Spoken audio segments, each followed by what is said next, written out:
আসসালামু আলাইকুম। কি অবস্থা সবার? তোমাদের রাজশাহী বিশ্ববিদ্যালয়ের ভর্তি পরীক্ষা ২৬ এপ্রিল। ধরো এখন থেকে গুনে, গুনে যদি চিন্তা করো তাহলে এক্সাক্ট আর সময় আছে এই রোজার মাস প্লাস ওখানে ঈদের পরে আর ১ টা মাসের মতন প্রায়। মানে চিন্তা করতে গেলে প্রায় ২ মাসের কাছাকাছি, বাট আমি বলব না এক্সাক্ট ৭ দিন সময় আছে। ৭ দিনের ভিতর থেকে তুমি রাফলি সবকিছু বাদ দিয়ে চিন্তা করতে গেলে ঈদের আগের দিন, পরের দিন চিন্তা করতে গেলে খুব বেশি গেলে ৫২ থেকে ৫৩ দিন। সব বাদ ৫০ দিন ধরে নাও। এই 50 ডেজ এর ভিতরে আমরা রাজশাহী বিশ্ববিদ্যালয়ের জন্য কিরকমভাবে একটা কম্প্যাক্ট প্রিপারেশন নিতে পারি সেটা নিয়ে আজকে কথাবার্তা বলব। একটু A to Z টাইপের হবে।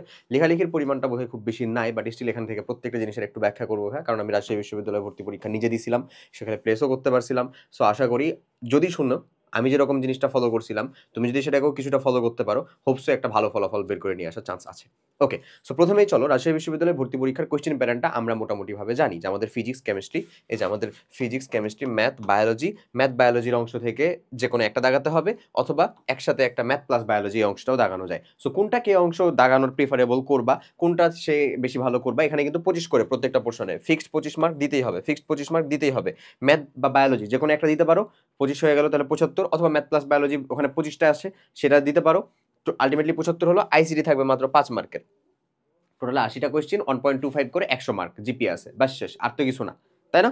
ওকে, তো এখন মেন কথা হচ্ছে যে যেহেতু তোমাদের এখন শিফট ওয়াইজ পরীক্ষা হবে না, একটা শিফটে মাত্র পরীক্ষা হবে, সো তোমার জন্য চিন্তা করতে গেলে কম্পিটিশনটা একটু বেশি, এটা মেনে নিতে হবে, কিছু করার নেই। ওকে, আর শিফট ওয়াইজ কোয়েশ্চেন হলে ধরো আলাদা আলাদা শিফটে আলাদা আলাদা যদিও মেরিট দিত, বাট স্টিল কোয়েশ্চেন হার্ড, তারপরে হচ্ছে তোমার জন্য কোয়েশ্চেনটা সহজ হতো কিনা, লাক ফেভার হ্যান ত্যান অনেক বিষয় উঠে আসতো, তো ওই জন্য শিফট পদ্ধতিটাকে তারা আসলে বাদ দেওয়ার চিন্তা ভাবনা করতেছে এমন। সেজন্যই আজকে এরকম একটা প্রস্তাবনা তারা দিয়ে রাখছে এবং ওইটা করছে।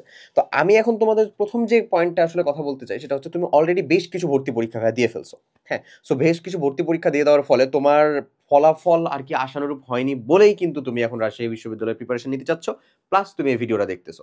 যদি তাই হয় তাহলে তোমার ফার্স্ট এবং একেবারে খুব গুরুত্বপূর্ণ যে কাজটা সেটা হচ্ছে তোমার একটু সেলফ রিয়ালাইজেশন দরকার।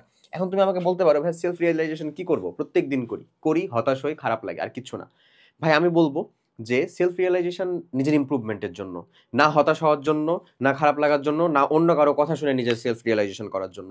সেলফ রিয়ালাইজেশন জাস্ট নিজের ইমপ্রুভমেন্টের জন্য। তুমি জাস্ট চোখ বন্ধ করো, তোমরা সুলতান মুভি দেখছো? দেখলে থাকলে দেখবা যে সালমান খান যে প্রত্যেকবার মার খাচ্ছিল ও কিন্তু জাস্ট এই কাজটাই করে। ওর মুভটা ধরতে পারছিল, মুভ ধরে, মুভ ধরার পরে জাস্ট একবার একটা হিট করে, বাস শেষ, তারপরে প্রতিপক্ষ ঘায়াল। তা আমি তোমাকে মুভি দেখে খুব বেশি ইন্সপাইরেশন করাচ্ছি এমন বিষয়টা না, বাট আমি তোমাকে ওই রিয়েলাইজেশনটা করতে বলছি। তুমি জাস্ট একটা ভর্তি পরীক্ষার পিছনে ব্যাক করে যাও, তুমি দেখো যে তুমি তার আগে কোন কোন স্টেপগুলো কমপ্লিট করছিলা, তুমি পরীক্ষার হলে কোন কোন স্টেপগুলো কমপ্লিট করছিলা, দিয়ে তোমার ফলাফলটা আসলে তোমার মতন মানে তুমি যেটা আশা করেছিলা সেটা আসে নাই। কোন স্টেপগুলো ফলো করাতে, ওই স্টেপগুলো হয়তো বা আরো বেশি করে ফলো করতে হবে, অথবা ওই স্টেপের ভিতরে কিছু পরিবর্তন নিয়ে আসতে হবে। তাহলেই তো ইনশাল্লাহ যারা পাচ্ছে তারাও তো করেছে নিশ্চয়ই। সো তাহলে আমরাও ইনশাল্লাহ পারার দলে চলে যেতে পারি, পারি না? অবশ্যই পারি। সো সেলফ রিয়ালাইজেশন করে তুমি দেখবা যে আসলে তোমার কমন আসছে না এমন কোনো প্রবলেম হচ্ছে, নাকি তুমি হচ্ছে যে কোশ্চেনের টাইম ম্যানেজমেন্ট করতে পারছো না এমন প্রবলেম হচ্ছে, নাকি ওই পরীক্ষা হলে যে ভুলে যাচ্ছে এমন প্রবলেম হচ্ছে। সাপোজ টাইম ম্যানেজমেন্ট করতে পারছো না, তার মানে তুমি প্রশ্নকে গুরুত্ব দিচ্ছ না সমানভাবে। একটা থিওরিটিক্যাল কোশ্চেনের বদলে তুমি একটা ম্যাথমেটিক্যাল কোশ্চেনের ভিতরে বেশি সময় দিচ্ছ, দ্যাটস ওয়াই তুমি টাইম ম্যানেজ করতে পারতেছো না। সো ওই রকম না করে এক্সাম হল স্ট্র্যাটেজির ভিতরে ইনশাল্লাহ এগুলা পরীক্ষার আগ দিয়ে আমরা ভিডিও দিব, যেন তোমার হেল্প হয় আর কি, যে এক্সাম হল স্ট্র্যাটেজি তুমি কি করবা। যেমন আমি নিজেই রাবির সকল কোশ্চেন দাগাতে গেছিলাম, তো একটার পর একটা দাগাচ্ছি, অতটা বেশি সিরিয়াসনেস ছিল না যেহেতু, তো আমি 62 নাম্বার কোশ্চেন দাগাচ্ছিলাম, তখন আমার খাতা নিয়ে চলে গেছে। পরে দেখলাম শেষের দিকে বায়োলজির কিছু কোশ্চেন ছিল যেগুলো দেখলেই উত্তর করতে পারা যেত, রক্তরসে পানির পার্সেন্ট কতটুকু, পানি কত শতকরা কত পার্সেন্ট আছে, সেগুলো তো দেখলেই উত্তর করা যায় আর কি। এমন ঘটনাও কিন্তু ঘটেছিল। তো আশা করি তোমার জন্য যেন তো না ঘটে, দ্যাটস ওয়াই তোমার টাইম ম্যানেজমেন্টের জন্য ঝামেলা না হয়, সেজন্য আমি বলবো ম্যাথমেটিক্যাল কোশ্চেন বা যেগুলো উত্তর করতে একটু টাইম লাগবে বুঝতেছো, ওটাকে তুমি পরে করো, কারণ ওই কোশ্চেনের মার্ক 1.25, অন্য একটা থিওরিটিক্যাল কোশ্চেনের মার্ক 1.25, এটা তুমি এখন নিজেই বুঝতেছো ভাই, আমি খালি একটু ধরাই দিলাম। এগেন যদি চিন্তা করো যে ভাই আমি এক্সাক্ট ওই এক্সাম হলে যে ভুলে যাচ্ছি, তাহলে আমি বলবো তুমি একটু রিভিশনে মনোযোগ দাও। তুমি রিভিশন করতেছো হয়তো, বাট তোমার আরো বেশি করা দরকার, কারণ আমাদের সবার ক্যালিবারিটি সেম না। রিভিশন করে থাকলে তোমার এরকম জিনিস আসবে না। আচ্ছা, যদি থার্ড পয়েন্টের কথা আসি, যে সেটা হচ্ছে যে ভাই আমি তো হচ্ছে যে কমন পাচ্ছি না, তার মানে তোমার গ্যাপ আছে। সো যদি এই জিনিসটাই কিন্তু ম্যাক্সিমাম হয় আমাদের যে অভিজ্ঞতা সে অনুযায়ী, তাই আমরা বলতেছি যে যদি তোমার কাছে মনে হয় যে তুমি কমন পাচ্ছ না, এমন ঝামেলা হচ্ছে, তার মানে তোমার যে গ্যাপ আছে সেই গ্যাপটা ক্লিয়ার করতে হবে, এটা ফার্স্ট প্রায়োরিটি। কারণ ওই গ্যাপটা নিয়ে তুমি যে কোনো ভর্তি পরীক্ষা অংশগ্রহণ করতে যাও না কেন, রাবি দিলা, বুটেক্স দাও, কেইউ দাও, কুমিল্লা দাও, আদার্স যে কোনো জায়গায় দাও না কেন, তুমি খুব একটা ভালো ফলাফল বের করে নিয়ে আসতে পারবে না, cause there is a gap. সেখানে একটা গ্যাপ থেকেই আছে তোমার, সো ওই গ্যাপটাকে আগে ফিল আপ করতে হবে, এটা ফার্স্ট প্রায়োরিটি, ঠিক আছে? ওকে, ওটা কমপ্লিট করে ফেলার পরে তোমার সেকেন্ড মোস্ট ইম্পর্টেন্ট জিনিস হচ্ছে কোয়েশ্চেন ব্যাংক সলভ। কার? রাবি পরীক্ষা দিচ্ছ, রাবির। এটা অনেক জরুরি একটা জিনিস। টোটাল কোয়েশ্চেন প্যাটার্ন সম্পর্কে তুমি আইডিয়া নিয়ে যেতে পারবা যে কোয়েশ্চেন আমার কোন ধরনের আসছে, কোয়েশ্চেন প্যাটার্ন, ঠিক আছে? আরামসে কোয়েশ্চেন প্যাটার্নটা কিরকম ভাবে আসছে, কোয়েশ্চেনের টাইপটা ধরে ফেলতে পারবা। এবং বিলিভ মি, তুমি যদি কিউবিক কোয়েশ্চেন ব্যাংক সলভটা কমপ্লিট করে ফেলো, তাহলে তুমি এখানে 75+ দেখা যাবে টাইপ কমন পাবা ইনশাল্লাহ, ঠিক আছে? আমরা সিইউ পরীক্ষা মাত্র দেওয়াইলাম বলতে সিইউ পরীক্ষার জন্য সিইউ ক্র্যাশ কোর্স একটা কমপ্লিট করাইছিলাম মানুষজনদেরকে। সেখানে আমি নিজেও কেমিস্ট্রি ক্লাস নিয়েছি, এবং কেমিস্ট্রি ক্লাস থেকে যারা কেমিস্ট্রি ক্লাস করছে তারা বলতে বাধ্য হবে যে হ্যাঁ ভাই, অর্গানিকে যা যা করাইছিলেন কাইন্ড অফ সব হচ্ছে যে ওই রকমই একেবারে টাইপে হচ্ছে হুবহু কমন। তো এই কমন জিনিসটাকে আমরা কেন বারবার এরকম ভাবে হাইলাইটেড করি? কজ তোমাকে হুবহু কোশ্চিনের উত্তর কমন দিতে পারবে এরকমটা তো বোধহয় একেবারে ওই টিচার আল্লাহ এটা ছাড়া তো আর সম্ভব না, তাই না? কিন্তু টাইপটা যদি তুমি কমন করতে পারো, তুমি যদি উত্তরটা বের করে নিয়ে আসতে পারো, দ্যাটস তো এনাফ, সেটাই তো আমাদের জন্য যথেষ্ট। সো সেটার জন্যই বলছি কোশ্চেন ব্যাংক সলভটা মিনিমাম হচ্ছে 2বার করে যাও এই রোজার ভিতরে টাইমটা কোথায় বের করবা? সারাটা দিন হচ্ছে তোমার জন্য একটা টাইম, এই টাইমটা একেবারে প্রপার ইউটিলাইজ করো। এবং ইফতার পরে একটা ন্যাপ নাও, এই ইফতার পরে ন্যাপ নেওয়ার পরে তারাবি পড়ে এসে সাহারি পর্যন্ত হচ্ছে সময়, এই সাহারি পর্যন্ত সময় এটা হোল ইউটিলাইজ করো, বুঝা গেছে? এবং কোশ্চেন ব্যাংক সলভ করার জন্য দুইটা জিনিস দরকার, আইদার হচ্ছে কন্টেন্ট, যদি তোমার নিজের উপরে ভরসা থাকে যে ভাই আমি পারবো, তাহলে তুমি কন্টেন্টের জন্য আমি বলবো আরইউসি ইউনিট অ্যানালাইসিস মেগা বুক, সে বইটা নিতে পারো, সংগ্রহ করতে পারো। এছাড়া অন্য যে কোনো বই থাকুক তোমার কাছে, যদি সে বইটা টাইপ ওয়াইজ সাজানো থাকে তাহলে তোমার জন্য বেস্ট হইতেই পারে, বেস্ট, ঠিক আছে? বাট সাল ওয়াইজ পড়ো না, সাল ওয়াইজ পড়লে তোমার দেখবা যে সবকিছু গোজামিল লেগে যাবে। টাইপ ওয়াইজ থাকলে সব থেকে বেস্ট, প্রত্যেকটা chapter subject chapter type wise question solve দেওয়া আছে আরইউর রাবির রেলেভেন্ট থিওরি সহ। সো এটা তোমার জন্য বেস্ট একটা সলিউশন। এছাড়াও যদি মনে হয় যে না ভাই এই সময় এসে আসলে এতটা আর ভালো লাগে না, যদি কোনো ভাই করে দিত বা বুঝাই দিত তাহলে খুব ভালো হয়, তার জন্য তাহলে আমি বলবো হচ্ছে আরইউসি ইউনিট ক্র্যাশ কোর্স। এই আরইউসি ইউনিট ক্র্যাশ কোর্সের ভিতরে 22+ just question bank solve class add করা আছে রাবির, ডেডিকেটেডলি রাবির, প্রত্যেকটা চ্যাপ্টারের প্রত্যেকটা সাবজেক্টের, তারপরে চ্যাপ্টারের ভিতরে টপিক ভাগ করে রাবির জন্য কোশ্চেন ব্যাংক সলভ করে দেওয়া আছে। সেটাও কিন্তু ওই কিউএন অ্যানালাইসিস মেগা বুকের বইয়ের থেকেই কোশ্চেন ব্যাংক সলভ করে দেওয়া আছে, আদার্স অন্য কোনো কথা থেকে না। ওপেনলি বলে দিলাম আর কি ব্যাপারটা, ঠিক আছে? এগেন এখানে তুমি ভার্সিটি কিউবি সলভ ক্লাসও পেয়ে যাবে, যাদের অলরেডি এই ক্লাসটা কমপ্লিট, সবার ক্যালিব্রিটি যেহেতু সেম না, তুমি যদি একেবারে মিনিমাম কিছু কমপ্লিট করতে চাও তাহলে তোমাকে বলবো 22+ ক্লাস সলভ করো। তুমি যদি চিন্তা করো না ভাই আমি আর একটু আগে থাকতে চাই, তাহলে তোমাকে বলবো ভার্সিটি কিউবি সলভ গুলো করে ফেলো, কারণ আমরা রিলেটিভ দুই জায়গা থেকেই পাচ্ছি। তবে আমি তোমাকে গ্যারান্টি দিতে পারি এই দুইটার বাইরে আর কোথাও যাচ্ছে না, তবে varsity question bank solve obviously একটু বেশি, রাবির তুলনায় বেশি হবে না? অবশ্যই বেশি হবে।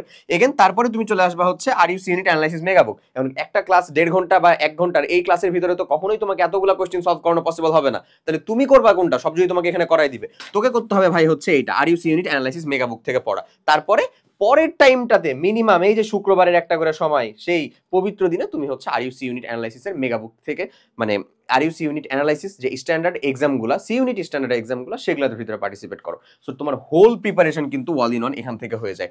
এগেন তুমি এই গ্যাপ ক্লিয়ার করার জন্য আইদার কোশ্চেন ব্যাংক সলভ করার জন্য আইদার কন্টেন্টে যেতে পারো অথবা ক্লাসে যেতে পারো, এই যে দুই জায়গায় যাওয়ার কথা বললাম। তারপরে তোমাকে চলে আসতে হবে ফিজিক্স কেমিস্ট্রি থিওরিটিক্যাল। এই জিনিসটা কি? এই জিনিসটা হচ্ছে রাবির কোশ্চেন প্যাটার্ন, যখন আমরা কোশ্চেন বানালাম তখনও হচ্ছে ক্লাসগুলোর জন্য কোশ্চেন যে বানাইলাম, স্লাইডগুলো কন্টেন্টগুলো যে বানাইছি, তখনও দেখছি রাবি তার জায়গা অনুযায়ী থিওরিটিক্যাল জায়গা থেকে বেশি কোশ্চেন করতে পছন্দ করে। এটাই হচ্ছে কোশ্চেন ব্যাংক অ্যানালাইসিসের কাজ, যে কোন জায়গা থেকে মেইনলি কোশ্চেনটা হয়। কেমিস্ট্রির ক্ষেত্রে দেখা যায় 25টার ভিতরে দেখা যায় প্রায় 21টা, তারপরে 22টা, তারপরে 20টা, টোটালটাই হচ্ছে থিওরি। এটাতে থিওরি হবেই। ফিজিক্সের ক্ষেত্রে 18টা, 20টা, এরকম টোটালটা থিওরি, 5টা হচ্ছে ম্যাথ। What is this? তাহলে তুমি কিভাবে হচ্ছে যে ম্যাথমেটিক্যাল ইঞ্জিনিয়ারিং চিন্তা ভাবনা করে সম্পূর্ণ ম্যাথের উপর ভরসা করে হচ্ছে যে এটা এই চিন্তা করতেছো রাবি থেকে একটা ভালো আউটপুট নিয়ে আসতে পারবা? এই জিনিসগুলোই হচ্ছে কোশ্চেন ব্যাংক অ্যানালাইসিসের কাজ ভাইয়া। যে তুমি দেখতে পাচ্ছ যে তারা থিওরিটিক্যাল জায়গা থেকে কোশ্চেন বেশি করে, তোমাকে হুবহু কমন দিতে হবে এমন না, তোমাকে যে বলে দেওয়া হচ্ছে থিওরিটিক্যাল জায়গা থেকে কোশ্চেন বেশি করে, তাহলে তুমি ম্যাথ প্র্যাকটিস করবে না তা না বলতেছি, বাট থিওরির উপরে বেশি জোর দিতে হবে না? অবশ্যই দিতে হবে। বাট তুমি যদি চিন্তা করো আমি এখন বুয়েট পরীক্ষা দিব, আমি এখন রুয়েট পরীক্ষা দিব, তখন তোমাকে কি যে বলবো যে থিওরি কর না। সো রাবির জন্য কিন্তু এটা না, রাবির জন্য এটা উল্টা, থিওরিটাই করতে হবে আমাদেরকে। এগেন ম্যাথ প্লাস বায়োলজি হচ্ছে আমাদের ভার্সিটি যারা প্রিপারেশন নিয়েছিল তাদের জন্য বলবো প্রায়োরিটি। এছাড়াও যদি কারো কাছে বায়োলজির দুর্বলতা থাকে সে হচ্ছে ম্যাথ দেখাবে, যদি ম্যাথের দুর্বলতা থাকে বায়োলজি দেখাবে। স্পেশালি যারা ইঞ্জিনিয়ারিং থেকে হচ্ছে যে একটুর জন্য ফসকে এসে রাবি দিতে চাচ্ছ, তাদের জন্য বলবো ম্যাথটা প্রিফারেবল। আগে তুই ভাই সিটটা নিশ্চিত কর, পরে হচ্ছে যে প্রিফারেবল ডিপার্টমেন্ট, পছন্দের ডিপার্টমেন্ট, সব সাবজেক্টের জন্য এলিজিবিলিটি হ্যান ত্যান এগুলো পরে। তুই আসিস ওয়েটিং এ, তুই ম্যাথ প্লাস বায়োলজি দেখায় হচ্ছে ওয়েটিং এ গেলি, আর কেউ শুধু ম্যাথ দেখায় হচ্ছে চলে গেছে এতি মেরিটে, কার লাভ হইলো? অবশ্যই ওর। তো সেম জিনিসটা, ঠিক আছে? একই রকম ভাবে বায়োলজির জন্য সেম, মেডিকেল যারা পরীক্ষা করেছিল, প্রিপারেশন নিয়েছিল, ডেন্টাল প্রিপারেশন নিয়েছিল, তাদের জন্য বেটার বলবো অবভিয়াসলি বায়োলজিটা দেখানো। ওকে, এখন যারা আমাদের ইঞ্জিনিয়ারিং প্রিপারেশন নিয়েছিল তাদের জন্য সিম্পল আরেকটা ব্রাদারলি অ্যাডভাইস হচ্ছে, ভাই তোরা হ্যান্ড ক্যালকুলেশনে একটু মনোযোগ দিস। রাবি খুব ইজি ক্যালকুলেশন দেয়, বাট স্টিল ক্যালকুলেশন দেয়। ওই যে 5টা এমসিকিউ এর বাইরে কথা বললাম না যে ওগুলো ম্যাথমেটিক্যাল আসে, পিএইচ দেওয়া আছে, তোমাকে ধরো হচ্ছে যে হাইড্রোক্সিল আয়নের ঘনমাত্রা বের করতে বলছে, সো তুমি এখানে মিনিমাম একটু হ্যান্ড ক্যালকুলেশন যদি না জানি বা না জানো আমরা, তাহলে হচ্ছে এখান থেকে উত্তর করা কঠিন হয়ে যাবে, অবশ্যই হয়ে যাবে। এবং এবং এটা ইঞ্জিনিয়ারিং যারা তাদের জন্য হ্যান্ড ক্যালকুলেশন না জানলে কঠিন হবে। সেম টাইম যদি কেউ মেডিকেল প্রিপারেশন নিয়ে থাকে, সে যদি ম্যাথমেটিক্যাল পার্টগুলো একেবারেই স্কিপ করে থাকে, ম্যাথের সাথে একেবারে ধরো 4 মাস 6 মাস কোনো সংযোগই ছিল না, তাহলে তার জন্য এটা উত্তর করা কঠিন হয়ে যাবে। সো আমার একটা সিম্পল সাজেশন হলো, যারা আমরা ইঞ্জিনিয়ারিং থেকে ব্যাকগ্রাউন্ড থেকে আসতেছি তাদের জন্য হ্যান্ড ক্যালকুলেশনটা প্রিফারেবল, হ্যান্ড ক্যালকুলেশনটা একটু ভালো করে করো। আর যারা আমার মেডিকেল ব্যাকগ্রাউন্ড থেকে আসতেছো তারা একটু ম্যাথগুলো প্র্যাকটিস করো। ম্যাথ প্র্যাকটিস বলতে ম্যাথ সাবজেক্ট কেতাব স্যারের বই শেষ করতে বলতেছি না, এখন ম্যাথ প্র্যাকটিস করার মানে বলতেছি ফিজিক্স বা কেমিস্ট্রির যে ম্যাথমেটিক্যাল অংশগুলো যেগুলো আছে, খুব ইজি ইজি গুলাই হোক না কেন, সেগুলোকে একটু প্র্যাকটিস করো। ক্লিয়ার? সো আলটিমেটলি ফুল রোজার ভিতরে এবং তারপরেও যে 1 মাস সময় আছে, টোটালটার ভিতরে তুমি খুব ভালো একটা কম্প্যাক্ট প্রিপারেশন কমপ্লিট করে ফেলতে পারো তোমার গ্যাপ ক্লিয়ার করার মাধ্যমে। ফার্স্ট প্রায়োরিটি সেটা, এবং সেকেন্ড প্রায়োরিটি হচ্ছে কোশ্চেন ব্যাংকটা সলভ করতে হবে। এই দুইটাকে মেইনটেইন করে আগে যাও। আমার ওএসপি এই দুইটাই ছিল ভাই, কোশ্চেন ব্যাংকটাকে আমি আরো ভালো করে প্রায়োরিটি দিলে আমি আরো ভালো সিরিয়াল করতে পারতাম। তুমি ইনশাল্লাহ করে যাও, ইনশাল্লাহ তোমার জন্য ভালো হবে। সো তোমাদের জন্য এতটুকুই। সবাই অনেক ভালো থাকো, সুস্থ থাকো। আল্লাহ হাফেজ, আসসালামু আলাইকুম।